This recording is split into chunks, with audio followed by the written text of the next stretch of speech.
नमस्कार दोस्तों, स्वागत है आपका भक्ति मंत्र में। दोस्तों, आज मैं आपको एक बहुत ही सुंदर कथा बताने वाली हूँ। आइए देखते हैं। एक बार ऋषियों में परस्पर इस विषय पर बड़ा विवाद हुआ कि किस समय का किया गया थोड़ा सा भी पुण्य अत्यधिक फलदायक होता है तथा कौन उसका सुविधापूर्वक अनुष्ठान कर सकता है। सरल शब्दों में कहा जाए तो वे ये सब जानना चाहते थे कि किस आसान कार्य से अधिक पुण्य प्राप्त किया जा सकता है और उसे कौन कर सकता है। इस संदेह के निवारण के लिए सारे ऋषि महामुनि व्यास जी के पास गए। उस समय व्यास मुनि गंगा जी में स्नान कर रहे थे। ज्यों ही ऋषिगण वहां पहुंचे, व्यास जी डुबकी लगाते हुए ऋषियों को सुना सुना कर जोर से बोलने लगे, कलयुग ही श्रेष्ठ है, कलयुग ही श्रेष्ठ है। यह कहकर वे फिर से जलमग्न हो गए। थोड़ी देर बाद जब वे जल से पुनः बाहर निकले तब शूद्र ही धन्य है, शूद्र ही धन्य है, ऐसा कहकर उन्होंने फिर से डुबकी लगा लिया। इस बार जब वे जल से बाहर आए तब स्त्रियां ही धन्य है, स्त्रियां ही साधु है, उनसे अधिक धन्य कौन है, यह वाक्य बोले। कुछ समय बाद जब वे स्नान करके और ध्यान आदि से निवृत्त हुए तब सब मुनिजन उनके पास आए। वहां उन्होंने अभिवादन के बाद शांत होकर ऋषियों से आगमन का कारण पूछा। ऋषियों ने कहा कि हमें पहले आप यह बताइए कि आपने जो कलयुग ही श्रेष्ठ है, शूद्र ही धन्य है, स्त्रियां ही धन्य है, यह कहा, इसका आशय क्या है। यदि कोई आपत्ति ना हो तो पहले यही बतलाने का कष्ट करें, फिर हम लोग अपने आने का कारण कहेंगे।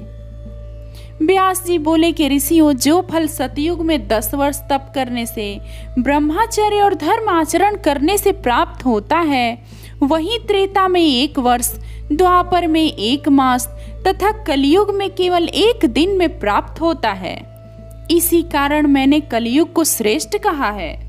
जो फल सतयुग में योग, त्रेता में यज्ञ और द्वापर में पूजा करने से प्राप्त होता है, वही फल कलयुग में केशव का नाम कीर्तन करने मात्र से मिल जाता है।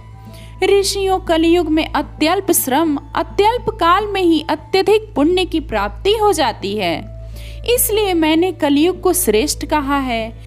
इसी प्रकार ब्राह्मणों को उपनयन पूर्वक ब्रह्मचर्य व्रत का पालन करते हुए वेद आदि का अध्ययन करना पड़ता है। इन सब धर्मों और अनुष्ठानों में बड़ा श्रम और शक्ति का व्यय होता है। इस प्रकार बड़े क्लेश से उन्हें पुण्य की प्राप्ति होती है, पर शूद्र तो केवल द्विजों की सेवा से ही प्रसन्न कर पुण्य प्राप्त कर लेता है, और स्त्रियों को भी ये पुण्य केवल मन, वचन, कर्म से अपने पति की सेवा करने से ही उपलब्ध हो जाते हैं। इसलिए मैंने शूद्र ही धन्य है, स्त्रियां ही साधु है, इनसे धन्य और कौन है, ये शब्द कहे थे। अब कृपया आप लोग यह बताएं कि आपके आने का कौन सा शुभ कारण है। ऋषियों ने कहा कि हे महामुनि, हम लोग जिस प्रयोजन से यहाँ आए थे वह कार्य हो गया। हम लोगों में यही विवाद छिड़ गया था कि अल्पकाल में कब अधिक पुण्य अर्जित किया जा सकता है तथा उसे कौन संपादित कर सकता है।